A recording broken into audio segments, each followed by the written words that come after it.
Hello everyone, Robert Haynes here with the Game Haus, and I'm honored to be here with Rob Lee of the Pittsburgh Knights. How you doing today, man? Pretty good. Thank you for having me. Of course. Excited to see you. It's been a minute. I wanted to jump into a couple things with what you're doing and kind of what you're planning on doing with the Pittsburgh Knights. For those of you who don't know, this is a team and organization based solely in Pittsburgh. They've done a lot of amazing things for the community.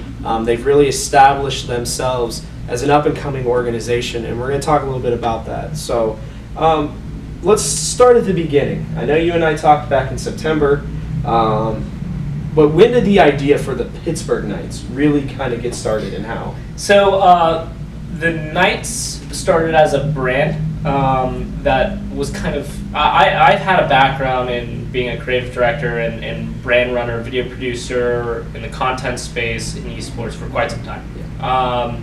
I've done that, managed teams while also juggling a lot of hats behind the scenes of indie teams all the way up to venture capitalist backed teams like Immortals. Yeah.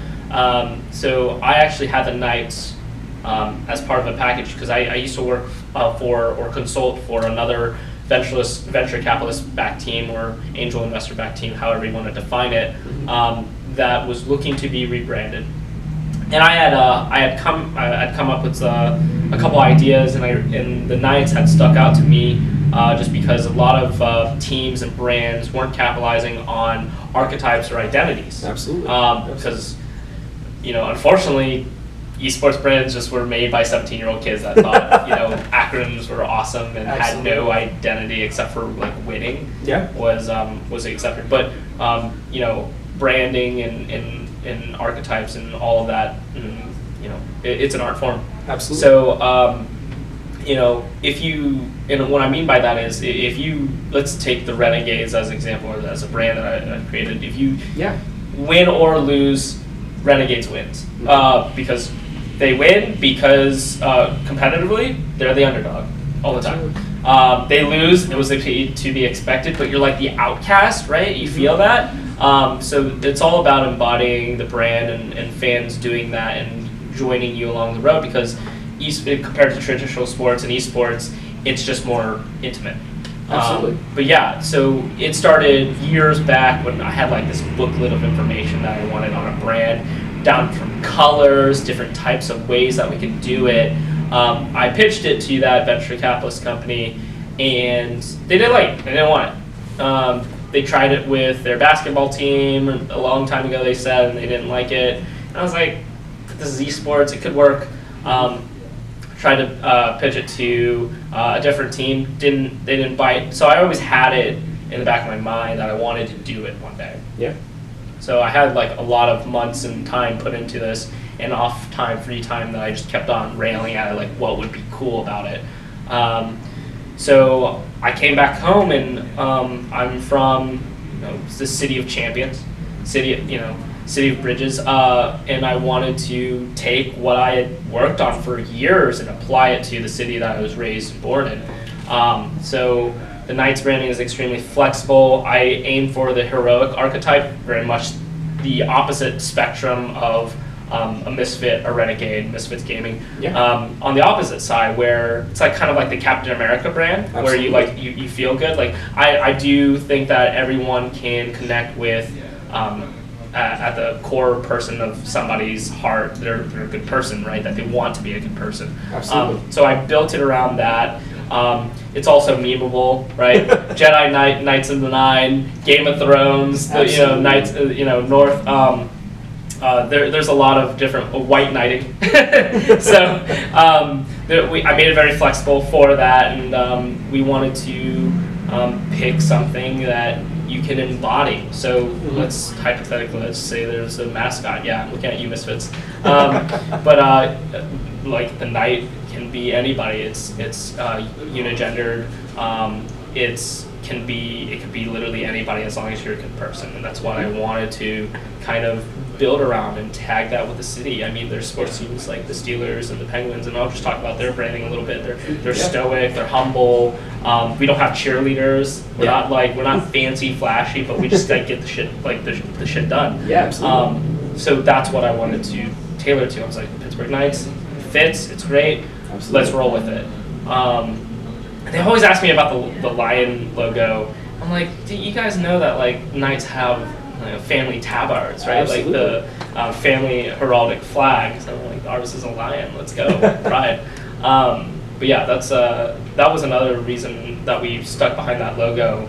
I remember years back when I went to a League of Legends game, and it was the NALCS, and there was somebody in the crowd that I was sitting next to, and she was like, "Oh yeah, I love this stuff, but I don't know anything about it." She's completely not endemic to the space, and I was like, "Well, if you out of all these logos, the tabards up on the walls had everyone's logo. I was like, out of all these teams, what would be your favorite team based on the logo?" And she chose the fox in the NALCS, and I was like, "Wait, why?" She's like, "My favorite animal is the fox." And I was like, "Okay, that's where the missing thing, because in esports, if you win, you have the esports fans no matter what. Exactly. Winning that's all that matters. What your branding should allow you to do is make new fans and convert video game fans or non-endemic fans to your brand. And the way to do that is to have a generic generic symbol that just public general population can get behind. And we chose lion. Yeah. So we didn't want to have something where it was like violent or something, much more endemic to the space, but we wanted something, if we won, we'll get fans no matter what. I think any team will have that. If you win, you get the fans regardless. But if you didn't win, how do you get people to be a fan of you? And that's why we chose that.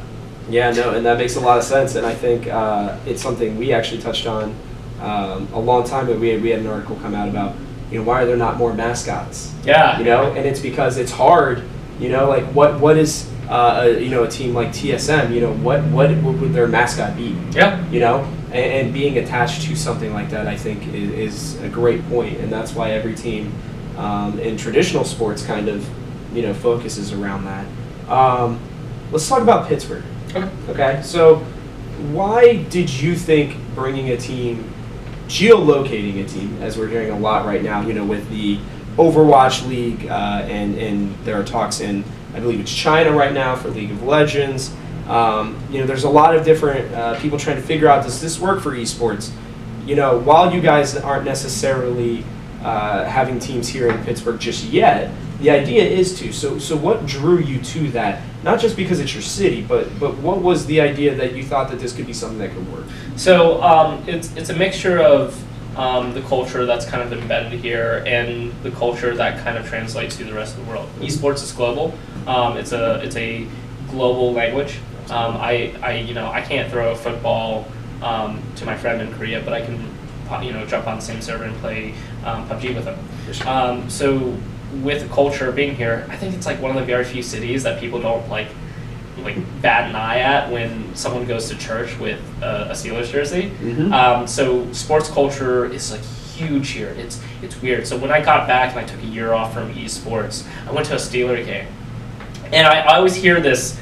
Oh yeah, like esports is the same as traditional sports. It's like the same feeling. No, it's not the same feeling. I've been to a Steelers game, and people are passionate. People are like yelling out comments. They're so fired up during like a regular season game, and I'm like, that doesn't happen at NALCS. That doesn't happen at like Overwatch League games. Yeah. Like everyone's like super friendly about it, but these people are really passionate in criticizing like the pros and whatnot, and they're like, I'm hearing it every 10 seconds in the stand, and everyone's cheering, everyone's booing together. It's like this. It's like it's this. It's almost like a cult. Yeah, but it really is. It really is. Yeah. But no, it's not the same. And I'm like, how do I get that to esports where everyone's like lovey-dovey? They don't want to step on each other's toes because we're all gamers and trying to create those storylines, and that's very difficult. And and there's no, it's easy to jump off a bandwagon of a team. It's like, oh, this year I'm going to be a fan of this team, and I'm going to only move to the teams that are going to be winning, and that's usually how it goes.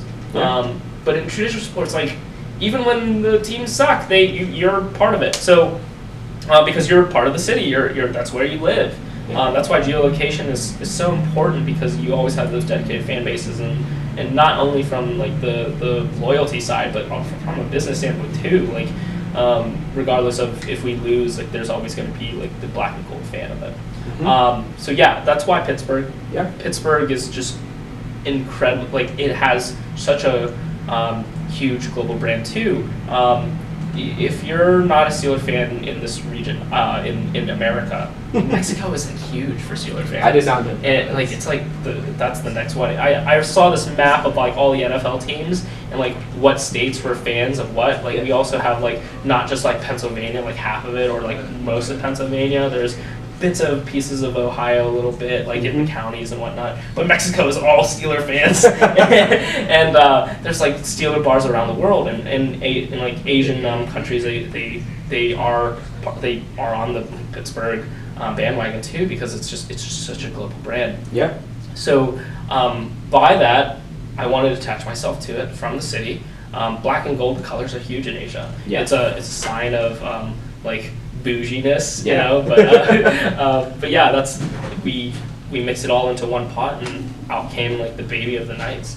No, and it's incredible to see, because you can feel it. You know, I know personally, I've always been one to call for geolocation, because people are tribal still. You know, innately, right? You attach to groups, you attach to people, and I think that's the next way for esports to move forward, right? You know, to become more mainstream is to hit people literally at home, you know, where they live. Let's move into a little bit of, you know, the team aspect of it, because you come out with the brand, you choose the city, but then, you know, right around when you were getting ready to get started, you know, Overwatch League and League of Legends both franchised, right? So right away, you're a little bit behind there potentially. What made you start to dive into PUBG specifically? So PUBG, just because franchise leagues happen doesn't mean the opportunities are closed. There's many developers, many different leagues that you can be a part of, and that's where some people might see the doors close. There's just many. That means other competitive games are on the rise as well. Exactly. So yeah, like, some of the leagues have franchise, and some of them are still like the caveman is trying to evolve to the next franchise or next esport, and PUBG was one of them. We saw the potential and the depth that you could see in a battle royale game. You can spectate it. It's simple for spectators to watch. It's very like similar to CS:GO. Yeah. So yeah, we believed in the game. It was blowing up at the time, and it's stabilized out now in Western culture, and we are glad to be a part of it, and we believe in it. The Pro League is about to happen. Yeah. I would love to be a part of that system, and we'll see what happens in 2019 and what we're going to do with that. Yeah, it'll be interesting to see, because for those of you who don't know, the PUBG League is becoming its own entity. They're planning on, and correct me if I'm wrong on any of this, they're planning on having regions similar to what League of Legends is doing right now, while also setting, you know, potential limits on players from those regions. So, you know, I want to jump in here, because you guys are the Pittsburgh Knights. You guys have played in EU all year. They've done incredible, finishing, I know, second in the GLL. And, you know, I want to know, what are your guys' plans to do with the new rule? They're requiring 3 players from the region on the team. As we discussed a little bit off camera, we don't know exactly how that rule plays out just yet, but what are your thoughts on that rule, and what are your thoughts on, you know, still being able to be Pittsburgh attached while still being in EU? So I think it's a little bit of a shame that, you know, we're not able to participate in North America just based off our ethnicity as a player team, right? Like the NHL, you have Canadians that are playing in, you know, all over the place, right? Yeah, absolutely. You don't draft players just because, you know, I wouldn't draft only Pittsburgh players. The player base is not that large. But I mean, I see it. I'm indifferent about it. I'd love to be a part of NA. If they allow us to be a part of the NA Pro League, I will let them come over. I'd fly them over, get them P1 visas, and have them live here in Pittsburgh and create Pittsburgh content. But our brand is, you know, our brand is to be the best esports team in the world based in Pittsburgh, Pennsylvania. That has no that has we don't believe in region locking ourselves. Like just take a look at FaZe Clan for CSGO, right? Yeah. FaZe Clan is an American team or American brand, I mean. Yeah. And they have plenty of teams that are in Europe. Everywhere, right? yeah. CSGO, even their PUBG team is in European as well. So they're in the same boat, right? Yeah. I'm sure they would love to come over here and up the, I don't believe importing talent from a different country makes the opportunities poor. I think it would boost and bolster it, Absolutely. if anything. Yeah, that makes I sense. think that's an old way thinking of esports, where back in StarCraft 2 or StarCraft 1, Brood War, is when you're like all the Koreans were like in different like pro leagues and in America and whatnot. That's just because no one took it seriously and they didn't want to change their culture to beat them. So yeah, we don't look at it as like a setback or anything like that. We're going to continue probably playing the EU Pro League if that's the case. But yeah, we're not limited. Think of our brand as Manchester United, right?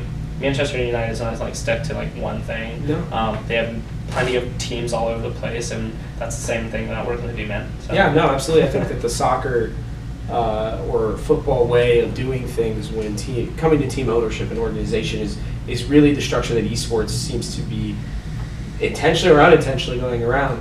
And even with baseball, right? I mean, there are players from all around South America, the Korea, the Caribbean, Japan, and there's no amount that you can or can't have on your team. So I do think that that's a great point. And trying to get people, you talked about potentially bringing people over and whatnot. Do you think right now in the world of esports, travel, okay?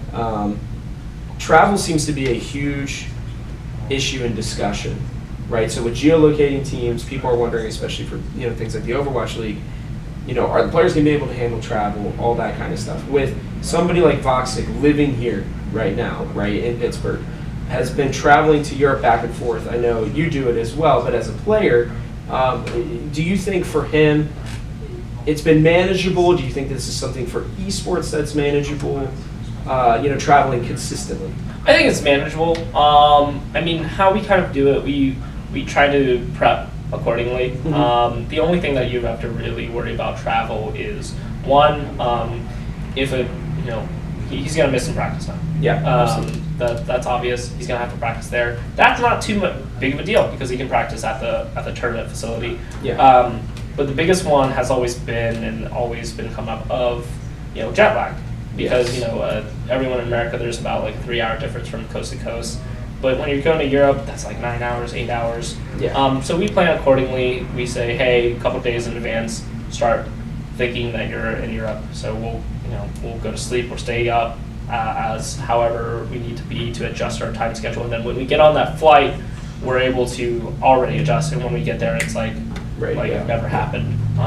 So that's not the biggest issue. We've always been prepared for that. So no, I don't think traveling is an issue. I think it's actually very fun for the players, right? Yeah, you're young, absolutely. you're 18, all over the place, right? you're early 20s, and you're traveling, across the world to play for money. So Yeah, I don't think that's a terrible thing, man. I don't think so either. We'll head into the last parts here. Your guys' future. Presently, what are you working on? Future. What are you guys looking to do? We know obviously you can't dive into everything, right now, but it seems like you guys have a really bright future ahead of you. And, we want to know, what's going on presently for your fans, for the people out there who are first learning about Pittsburgh, and, kind of what your future hopes and plans are for. We're going to continue on the road of the esports journey that we've set up for ourselves. We're going to look to qualify into the Pro League. I don't necessarily know all the different details of how that's going to be. Yeah. But I think our guys are doing fairly well. Yeah. I don't think it's going to be too difficult. I hope that they get their act together, because last day hurt pretty hard. Star Ladder was tough. Yeah, Star Ladder was tough. Third to ninth place is not too good. But yeah, I think we have a good level-head group of guys, and we'll continue about that. Whether or not we want to be a part of other games, that's in contention. I mean, we're building a business. Just because it's an esports team, at the end of the day, it is a business. Yeah. So we're looking to create a great product for Pittsburgh. Mhm. I look at it as kind of like my love poem to the city. So I hope that more Pittsburgh fans, and not only Pittsburgh fans, but global fans as well, continue to support us. We're looking at, as esports is global, so we're working here around the world with the PUBG team, and we're also working on a local level because it's just amazing of like how much support we've gotten from the city and like the county and the tri-state area around us has been. And it's crazy. It's awesome. I love it. And we're essentially meeting in the middle eventually. Yeah. And hopefully that just creates like a supernova or something like that. But That would be great. We're going to continue on the path that we started on. Okay, well, fantastic. Rob, as always, I really appreciate your time. No, thank you. Really excited to see what you guys do in your future. Make sure to check them out, the Pittsburgh Knights. They've got a lot of great things coming for them. If you haven't jumped into the PUBG scene yet, this is the team you want to follow. They're definitely on the up and up. And, my name's Robert Haynes, signing out here for the Game Haus.